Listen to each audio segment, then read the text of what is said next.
कैलास निवास प्रमाथ गणाधीश भूसुरार्चित भो सांब सदाशिव शंभो शंकर शरणं मे तव चरणयुगम्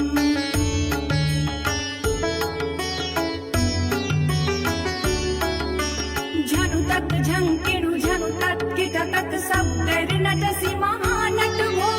सांब सदाशिव शंभो शंकर शरणं मे तव चरणयुगम्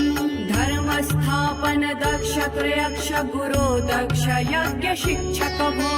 सांब सदाशिव शंभो शंकर शरणं मे तव चरणयुगम्